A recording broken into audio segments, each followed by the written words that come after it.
Welcome to our second installment of the Devils Illustrated Zoom interview series with Class of 2020 Duke signees. I am Brian McLawhorn, publisher of Devils Illustrated, part of the Rivals.com and Yahoo Sports Networks. Today we're joined by four-star forward Henry Coleman from Richmond, Virginia.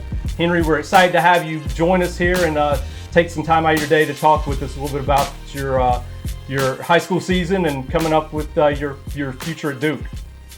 Yeah, thank you for having me. Absolutely. So I guess we spoke to DJ Stewart just a few days ago and talked a little bit about what the new normal is for everyone with the global pandemic and how it's impacting everyone's lives. So I'll ask you, how are you and your family doing kind of in the midst of all that's happening? Oh, we're doing fine personally, but for everybody across the world right now, I think it's a big learning experience. This is something that we have not seen before, and I think everybody's just kind of adjusting to this process. For me, I'm a senior, and so it's kind of sad to see my school kind of get cut short. But like my parents say, short term for the long term. So hopefully we'll come out of this, all right and everything still stable. Yeah, that's great. I'm glad you guys are doing well. You mentioned that it's kind of sad how it's taken a turn for your senior year. Not a lot of people have their senior season and senior high school, class academic year cut short like you did, at least from a social standpoint and being on campus. So how are you adjusting to this almost full-time homeschool kind of setup? It's different. But I still have the chance to hopefully see my peers and stuff when all of this is over. But it's different having the online classes and having not a lot of exposure to everybody. I'm somebody who's very outgoing and loves to talk to people, so not being able to see my friends and many of my peers is just something that's been hard. So I'm sure it's difficult for you to to handle all that. And I think if I'm remembering correctly, you were student body president. Is that correct? Yes, I am student body. Does that change your role at all? Has any of this impacted your role as student body president? A little bit. I've had to have class meetings and stuff with people and just talk to them about staying strong. And that hopefully we will get through this. That's something that's been a big part of it. Just trying to convince people that, and be positive that we actually will get through it. So I have to ask, with the student body president selection process, was this are you voted by your fellow students? Is it a student council? How did this kind of play out? So it's kind of both. So the teachers and stuff kind of recommend you. They'll come up to you and say that you should and stuff. But then the whole student body votes for you. So I thought that was a blessing, kind of, that they saw me as a leader and somebody who's outgoing and somebody who can represent them each and every day. So did you have to run a campaign for all of this? Yeah, a little bit of one. I had to give a speech in front of the school. It was a ton of fun. What was your message? What was your campaign message? I think I was just kind of, I was kind of for the people. I wanted to hear everybody's opinion.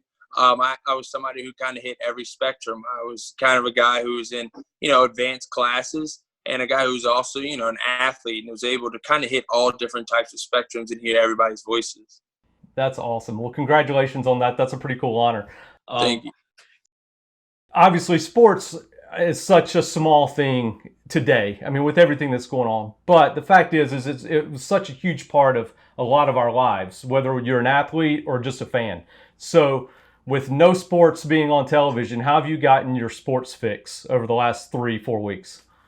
Personally, I've been just rewatching almost every type of game. I'm a huge football fan too. My dad played at Virginia Tech, so I've been watching a lot of football, also with basketball. But I've also had the chance to kind of, watch some of the shows I've been wanting to catch up on, which has been good.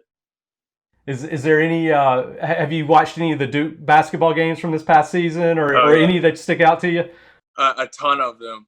I've rewatched a lot of the championships. My family and I have actually watched them together. I thought that's been really cool. Did you have a favorite championship that you've watched? I think maybe the 2015 one was the one, I think, because I kind of related to those guys a little bit more. But all of them have been cool. So it's been great. Yeah, that was a good one. All of them are good, though. I mean, you can't really – it's hard to pick a best championship, right? I mean, if you're a fan. So I'm sure it's difficult for I'm sure it's difficult for you to get. I'm kind of getting this unstable internet connection, so hopefully we don't lose you again. But I'm sure it's difficult to get your regular workouts in. Not being able to go to gyms, not being able to go to the high school. What have you been doing to kind of stay physically in shape and keep your skill set on path? So I've been doing just a lot of ball handling drills and stuff in the driveway. I've also been able to run through the neighborhood a good amount. And there are a lot of trails near where I live, so I've been able to run some of those trails, and then just getting your everyday push-ups and core workouts in too. Are you a runner? Like, do you like running? Yeah, I do actually. Okay, nice, nice. I can't relate to that. I'm not a big running fan. I'll do anything else, but no running. So, let's talk about your season for a moment. I think your season ended before the COVID-19 shut things down, correct? Yes. So, can you just kind of give me your take on how you felt the season went? Obviously, it ended a little sooner than you probably wanted to, but what's your overall take of how you guys played this year? And I mean, in my view, I think it was perfect almost. Even though I think it was good, it wasn't perfect to a certain extent because we had a little kind of slump in the beginning of the season. We didn't start out as strong as we wanted to. I think the month of December we were 4-4, and everybody in this area had us, as the number one team, and they had us very highly ranked. I think we were coming in even nationally in the top 60 in the country. So I mean, with multiple Division I players, we were on everybody's radar. But then we found out by being those, number one and being 60 in the country that you're going to get everybody's best shot. And so at the beginning of the season, we kind of, folded, I would say, a little bit to that pressure. But after that January, we went on a 19-2 run. And I thought that was just unbelievable. And one thing, Coach, beginning of the season, we do as a team, we run up this little trail near Trinity. And it kind of starts off a little flat, then goes up, then goes down, then goes back up again. And I think that's how our season kind of went. We kind of, were flat, then we went up, and then honestly, we just kept going up. And then kind of in the season, a lot of guys found their roles, especially me and then other surrounding players. And then to come short in the final play, the I team, we gave it all we had, and I thought it was a pretty good season. Would have been perfect if we had won that state championship, though. That's great, though. That's great to have that kind of progress over the season and be able to see the change. I think it was back in February, you told Clint Jackson, who's our recruiting analyst, something to the effect that one thing you had to work on from a leadership standpoint was getting guys all of them to buy in and really work hard in practice and kind of create that cohesive unit. So what did that entail for you as a leader? What did that mean for you? It meant a lot. I think that when we hit into the new year, I think it was a switch. Everybody really bought in, coaches, players, everybody just had this nag and niche to kind of just want to win. And I think throughout so many games we found that down 10, going into the fourth quarter, that we won in January, we wouldn't have won in December, just because guys really had bought into what we accomplished. So as a leader, what does that mean for you? What do you do to help create that atmosphere within your team? I think it's continue to be positive. Coming off being 4-4, a lot of guys, we had our heads down. We kind of stopped believing. But I think as we can play, and I told guys that this was just 8 games, we still had, I think, almost 21 left or 22, something like that, something crazy, that we were going to accomplish some things. And we did. We were Prep League regular season champs. We were the tournament champs. We were the final championship game. So I think guys really just bought in. So individually, how did you see your game improve over your senior year? Was there one area you felt like you wanted to work on and specifically focus, or how did you feel you progressed? I think it was just getting everybody on the team involved, whether that be rebounding or scoring the ball or passing the ball or taking charges. Taking charge is something that I learned at a young age. Is one way you can separate yourself. Everybody is probably going to be able to dunk and shoot and do all that sorts of stuff. But when you do the little things, like taking those charges and stuff and being vocal or something, how you can impact the game. I'm sure that's music to the ears of the Duke coaching staff right there. Yeah. So, for Duke fans that haven't seen you play, if they come up and they were to ask you to describe your game, how would you describe your skill set to these Duke fans and kind of give them that visual of what to expect next season from you? A guy who has a high motor, one, a guy who's also positionless that can, handle the ball on the wing and stuff, playing transition, and then also extend out to shoot those long jumpers and those threes. But also a guy who's, willing to take charges, willing to do the little things that a lot of people aren't willing to do, like be vocal and take those charges. And also a guy that wants to come in and really win. That's one thing my dad and I talk about is that makes good players great. When you can win, it separates yourself. Yeah, for sure. And we've talked with you since, at least since I've known you, and since Clint, I'm sure, has talked to you from knowing you for quite a while about the leadership and how that's such a strong point for you. We've talked about how Coach K emphasized that with you when you went on your official visit. You spoke to that and how that was kind of consistent through the whole process. So let me ask you, this coming class or team, your freshman team, will be pretty young overall. I mean, you'll have, I think, let me look at my notes. I think there may be two upperclassmen. I think Jordan Goldwire, Joey Baker, and then Mike Buckmeyer, of course, who was the walk-on. The rest will be freshmen and sophomores. It's not necessarily a natural thing, I guess, for a freshman to come in and have to be or need to be a leader, specifically since you'll be learning yourself. It'll all be new to you. But do you approach that? Do you feel like this is a group that you kind of need to help be a leader in your freshman season? I think that's just going to come naturally. I'm not force myself on being a leader to these guys, but when we do need leading, as somebody who can step up and kind of do it. But then to have two upperclassmen like Goldwire, two guys that have been are kind of experienced, especially big games. He can help us. I think we're a young group of guys that are just hungry and ready to work and ready to be sponges and just soak up all of the knowledge and attributes that we need to be a great national championship team.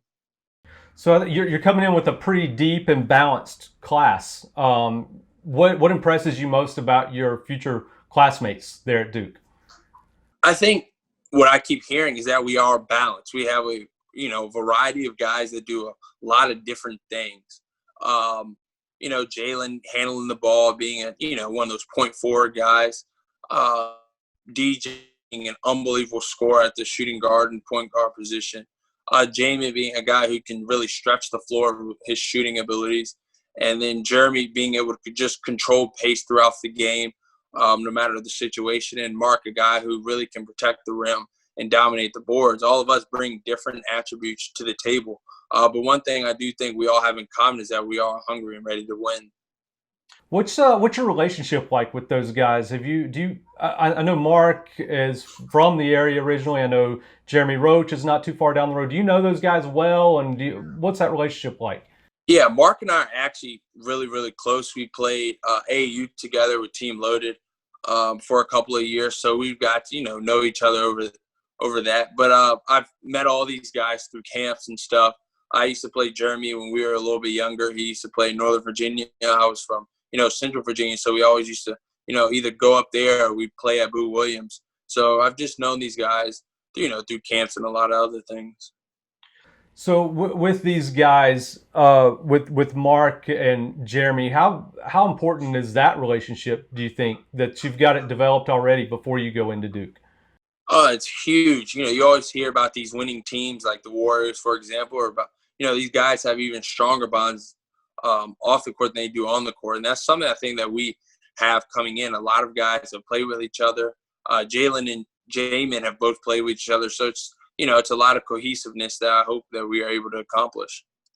When you committed to Duke, you made the comment that Coach K had mentioned if something feels right, you'll know that if it feels right to be there. And you said that almost immediately it felt right. Can you talk about that a little bit and what that meant to you when you started really feeling that it was the right fit? Yeah, so I had been on a ton of visits before. And I talked to my parents. They both said, you'll know kind of when you want to go somewhere. And for both of them, especially my dad, he said he had, he was a top 50 player in the country for football. So he had gone to, UCLA and Penn State, all these big schools. And he said when he stepped on Virginia Tech's campus, he just knew automatically it was something there. And that's how it was for me. I just knew, that Duke kind of just fit me. And I just had this feel about it that I couldn't resist. That's awesome. So this is kind of an off the subject question because I get a lot of the subscribers on the premium message boards love to know updated heights and weights and that physical. And I know that Clint wrote a story in February. I think he listed you at 245. Yeah. And you've been listed anywhere from 6'6" to 6'8". Can you clarify all that? Yeah, so right now I'm actually 6'8", 240 pounds. I might be a little bit bigger now since we're in quarantine, but last time I weighed myself, I was around that size. Is that about the playing weight you want to be at, you think? Yeah, around that size, maybe losing a little bit of fat and then adding a little bit more muscle. So around that 240 to 250 range is probably perfect. We talked a little bit about you watching the Duke games, the championships and all that. So, but when you look back at this past season, what is there a memory that sticks out to you? I'm trying to figure out. I mean, there are a lot of good ones. Definitely the UNC game. I don't know how I forget that. That first UNC game this year was. I mean, I went through honestly so many emotions. We were down, then we were up, and then we were down again. We went back up. It was just a lot of fun. So what are you like? I asked DJ this question because he brought the same thing up. So when you're watching this game from your living room, wherever you are you the guy jumping up and down? Are you controlling? How do you react to all this stuff? Honestly, it's like until like 2 minutes left, I'm good. I'm just kind of just sitting there chilling, just fine. And then when that 2 minutes hits, I just kind of turn into like, I guess, a different person. I kind of just get up. I can't sit down, honestly. I'm just kind of pacing around the room. So I guess I get like that. It's kind of like I'm a big football fan too. So when the Steelers play, that's how I kind of get too. So it's kind of crazy. That's awesome. That's awesome. So I'll ask you this too because I asked DJ the same question. The buzzer beater moment. Everybody that's played any sport always does in the backyard, the local court, whatever, does the buzzer beating shot. What was your like go-to buzzer beater like moments when you were a kid? I think it's when Dwayne Wade hit a buzzer beater on somebody and he stood on the table kind of where all the reporters sat. I think that's how I kind of imagine myself, just kind of standing there on the table, just soaking it all in. That's awesome. Well, maybe you'll get that chance to have that at Duke, at Cameron Indoor. The fans would go nuts. They'd love you. I hope.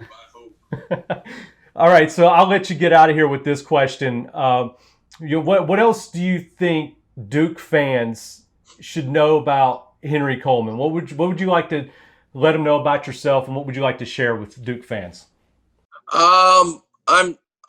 This sounds crazy. I know Kawhi said it, but I'm a fun guy, to be honest. I'm a guy who enjoys, a lot of a variety of things. But on the court, a guy who really, like I said earlier, wants to come in and truly win. I think that's one of my biggest things. I enjoy winning. I love it. The people I kind of model who I, after idolize, people like Tom Brady, Tiger Woods, guys that are just complete winners on and off the court. Henry, I can't thank you enough for coming on. Fans will love this. I appreciate your time, and it's always nice to get to talk to you guys and get to know you a little bit better because I'll be seeing you over the next year for sure. Yeah, thank you for having me so much. Absolutely. Well, enjoy the rest of your day. Stay safe, and we'll talk soon. Will do. Go Blue Devils.